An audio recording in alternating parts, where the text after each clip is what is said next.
અમારા ઘેરથી જ. અને બાપો છે મીડિયમ બીસુર એન્જિનિયરિંગ સુધી ભણેલો છે આ અહીંયા જ.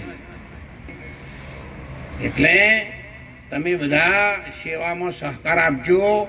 રણુજા જાઓ તો કોઈ જગ્યાએ કશું હોતવાની જરૂર નથી. અત્યારે પણ ઈડર તાલુકાના કેટલાય માણસો છે, બહાર તાલુકાના છે. હાલ હમણાં મેં વિડીયો કોલ કરીને ભારતીબેનને બધાને મને બતાવ્યા હતા. એટલે આપ સૌને મારું આમંત્રણ છે. તમે એવું પણ ના માનજો કે આપણે કશું મદદ કરી નહીં. આપણા ગામને તો જવાય કે ના જવાય એ જઈને બીજાના ઘેર ગમે તમે અઠવાડિયામાં હુઈ રહેવાનું થાય એના કરતાં હું તમારી સેવા કરીશ. હું તમારો છું અને તમારી સેવા કરવા માટે આ મારા માથામાં એક પણ વાળ જો નહીં, હાઈવે જેવું નહીં થઈ ગયું ને. હું તો ગવર્મેન્ટ પેન્શનર છું. ખૂબ મોટી જમીન છે મારી પાસે, હું જમીનદાર છું. અને મારા એકલાનું પૂરું ન થાય, પણ સમાજની સેવામાં સૌને સાથે લઈને મારે આ કામ કરવાનું છે. અત્યારે હાલ એવું છે તોય મેં 3-4 એસી રૂમો બનાવેલી જ છે, બધી નાવા ધોવાની વ્યવસ્થા સાથે. ને સૌને મારી વિનંતી છે, આપણે પટેલભાઈને બધા આવ્યા હતા, મેં એમને પણ બધાને કહ્યું હતું કે તમારા કેમ્પ માટે મહારાજ આવશે, જરૂર આવશે. તારીખમાં થોડું ફેરફાર થઈ ગયો, એમાં પણ આવવાનું થયું. અને પરમ દિવસે પાછો હું જુનાગઢ કરે તો રણુજા જ છું. આ તો ખાસા વર્ષ જુનાગઢ છું ને એટલે રણુજાની જગ્યાએ જુનાગઢ આવી જાય છે.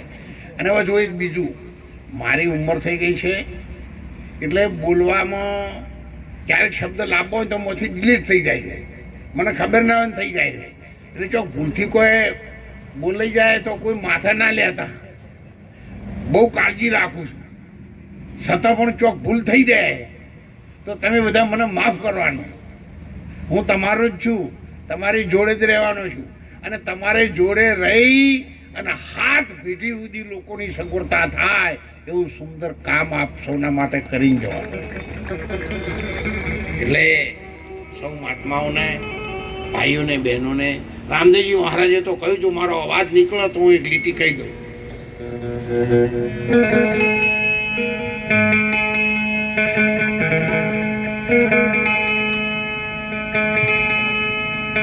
એ ઘડી રે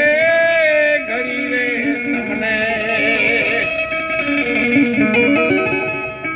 એ દાખવું રે રમા ધીરો રે પાડો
કોઈને પણ દાન આપવું હોય, 100, 2,000, 5,000, 50,000 તો તમે મને આપજો. પરમ દિવસે તમારી પ્રસાદી માટે રણુજા તમારો 50 રૂપિયાની નોટ છે તો 25. ત્યારે રામદેવજી મહારાજના ભાભીની ગાયનો વાછડો મરી ગયો એટલે બીજા લોકોએ મહેણા માર્યા કે જો છે તારો રામદેવજી વાસડાને કેવો હજીવન કરે.